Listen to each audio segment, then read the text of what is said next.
মেদিনীপুর মেডিকেলে স্যালাইন কেলেঙ্কারি প্রসূতি মৃত্যু তদন্তে সিআইডি টিম মাঝে ফের মেদিনীপুর মেডিকেলে আসেন সিআইডির আধিকারিকরা।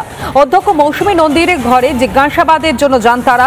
গতকাল হাসপাতালের সুপার চিকিৎসক, জুনিয়র চিকিৎসক এবং নার্সদেরও জিজ্ঞাসাবাদ করা হয়। বেশ কিছু নথিও সংগ্রহ করেছেন তদন্তকারীরা।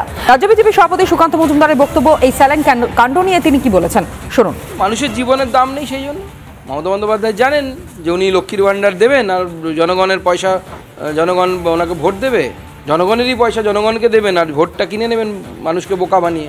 তারপর দু চারটে মরে গেলে, গরিব মানুষ মরে গেলে অসুবিধে কোথায় আছে? মমতা বন্দ্যোপাধ্যায়ের পরিবারের কাউকে তো আর সরকারি হসপিটালে যেতে হচ্ছে না, আপনার আমার পরিবারে যেতে হতে পারে। দেখুন, জুনিয়র ডাক্তারদের তো কোনো রোলই নেই এতে। আপনি বছরের পর বছর একটি কোম্পানিকে সাপ্লাই দিয়ে যাচ্ছেন, যে কোম্পানি অলরেডি কর্ণাটকা গভর্নমেন্ট দ্বারা বাতিলীকৃত এবং ব্ল্যাক লিস্টেড। এই ব্ল্যাক লিস্টেড কোম্পানি যখন অন্য একটি স্টেট গভর্নমেন্ট কোনো একটি কোম্পানিকে ব্ল্যাক লিস্টেড করেছে, সঙ্গে সঙ্গে তো রাজ্যের স্বাস্থ্য দপ্তরের একটা এনকোয়ারি কমিশন বসানো উচিত ছিল যে কেন কর্ণাটকা গভর্নমেন্ট পশ্চিমবঙ্গ ফার্মাসিউটিক্যালসকে ব্ল্যাক লিস্টেড করলো, করে সমস্ত তথ্য অনুসন্ধান করে একে বাতিল করা উচিত ছিল। কিন্তু করবে কি করে? ওখানে মুকুল ঘোষ বসে আছে। মুকুল ঘোষ সে ভেরি ক্লোজ, কার ক্লোজ, কোথায় মাল দেয়